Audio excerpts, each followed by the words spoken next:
Sabah everybody, and welcome back to the channel. And today we're going to take a look at another Android TV box. This time it's running Android 6.0, it receives OTAs, it's rooted out of the box, and it has a secondary IR blaster.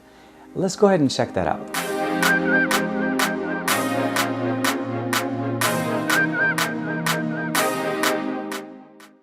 The box is pretty simple. We have x86 at the top, we have Smart TV box here, and let's go ahead and look at the specifications.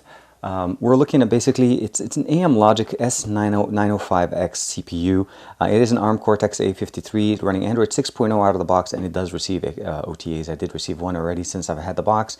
It's a quad-core CPU, 64-bit of course, quad-core GPU this is the Mali 450. It does run 4K at 30 Hz, not 60 frames per second, but I think that's probably just a feature saying that the quality of the video playback can go up to 60 frames per second 4K files.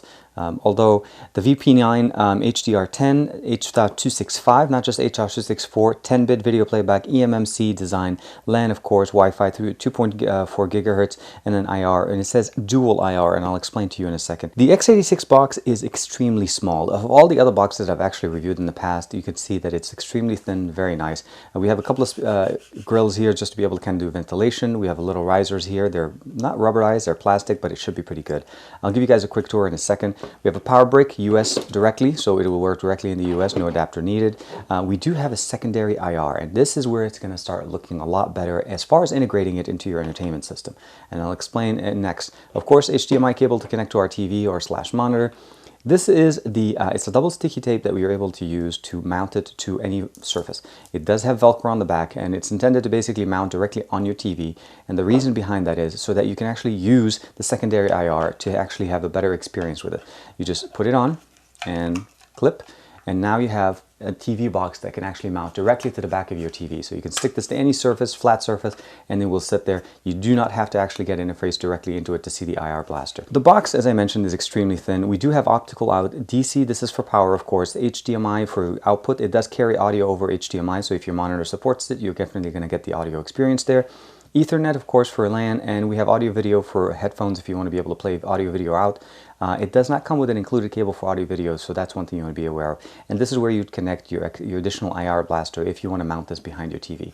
On the left side, we have nothing else. On the front, we have an LED light blue, which is also the IR receiver. So if you're not using a secondary IR blaster, you do definitely need to make sure you're facing this when you're trying to control it. As far as interface, we do have two USB connectors, and those are the two that you'll be able to connect with. And of course, we have compact flash card SD readers. And that's something that you want to make sure that you're aware of. It does not support full-size SD card, but the real benefit here is that it's so thin. It's extremely, very, very thin. It should be able to fit almost anywhere you need, especially behind a TV. If you don't have that much space, this will fit very, very nicely, especially with the included mount.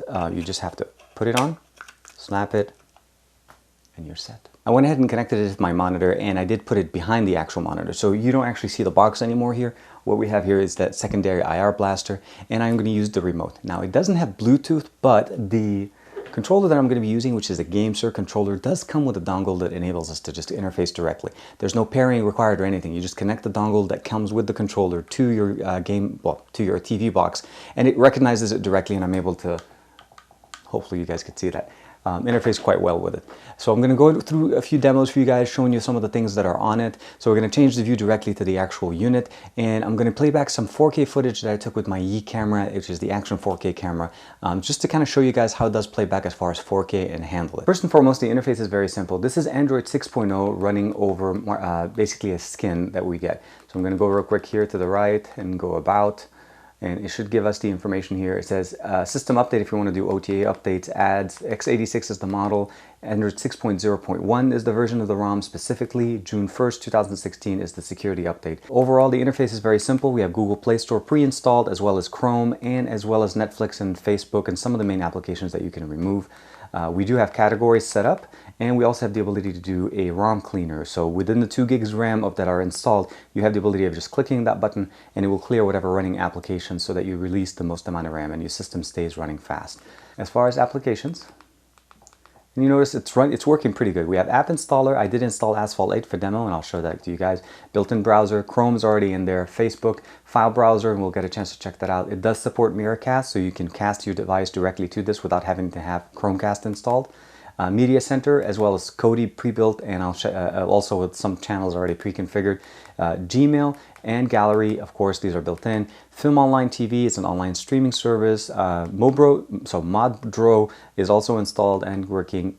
Movie player, music, Netflix, of course. And this is the OTA option that I showed you guys. I can just say check, and I'll say ensure you are running the latest version. So I'm going to go back.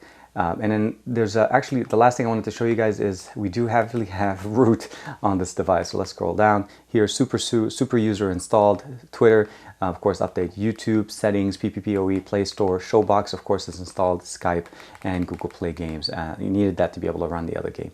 On the remote, we have a dedicated button for Kodi. It's pretty much set. You have the ability to go into music. I'm not going to review Kodi here for you guys, but you do notice that they already has some add-ons that are built in. You can use music program system, and of course, I'll go all the way down to the bottom, and then you can exit Kodi. As far as gameplay, we're going to go ahead and launch Asphalt 8. It does recognize that the gamepad is connected. I am using, again, the gamepad, and I'm going to say, well, let's go ahead and claim. Claiming.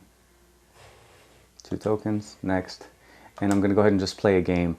I just want to get through it and just show you guys how the gameplay is and how the playback and how it does. While this is loading, you do have the ability of raising the volume using the controller.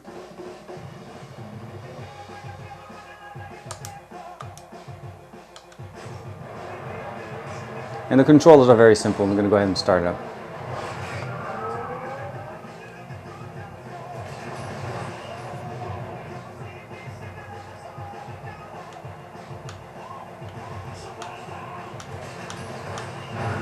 And here is me crashing ridiculously bad.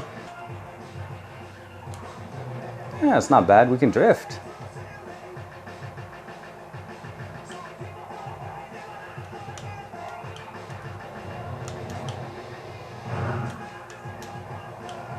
The game was very, very good. I did recently do a review of a ring mouse that you're able to interface with this. Just connect the dongle again, and it works quite well.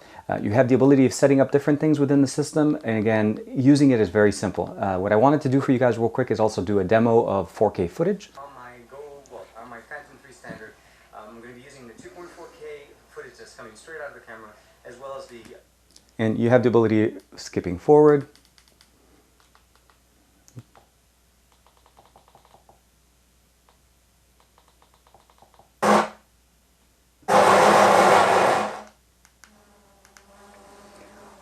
And this is an example of what I did here is I loaded the Cam on top of my drone, and I was doing a quick video shot. It's pretty good, very stable.